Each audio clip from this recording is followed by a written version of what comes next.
अस्सलामुअलैकुम दोस्तों, आज मैं एक नई वीडियो के साथ हाज़िर हूँ।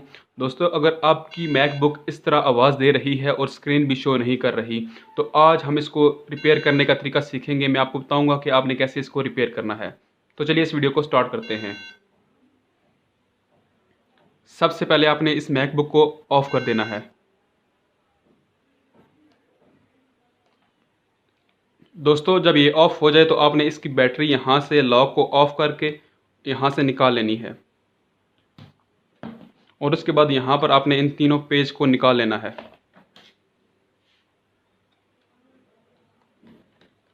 उसके बाद सबसे पहले आपने चेक करना है कि एक रैम निकालनी है। रैम को निकालने के बाद ये आपने अपने लैपटॉप को चेक करना है कि ये इसमें रैम का मसला तो नहीं है। हम यहाँ पर दोबारा इसकी बैटरी डाल देते हैं। यहाँ पर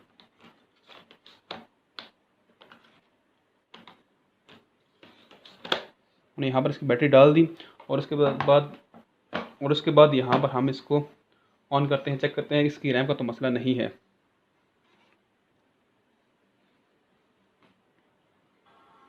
दोस्तों, यहाँ पर ये इसकी रैम का मसला था। रैम ख़राब होने की वजह से ये बीप की आवाज़ दे रहा था। दोस्तों, कुछ लैपटॉप्स में ये मसला आ रहा होगा कि आपने अपनी रैम को साफ़ करना है। रैम में डस्ट जाने की वजह से लैपटॉप इसी तरह की बीप की आवाज़ देता है। तो दोस्तों, मैं उम्मीद करता हूँ कि आज की वीडियो आपको पसंद आई होगी। तो प्लीज़ इस वीडियो को लाइक करें और चैनल को सब्सक्राइब करें। तब तक के लिए एक नई वीडियो के साथ मिलते हैं। अपना ख्याल रखें। Thank you. अल्लाह हाफ़िज़।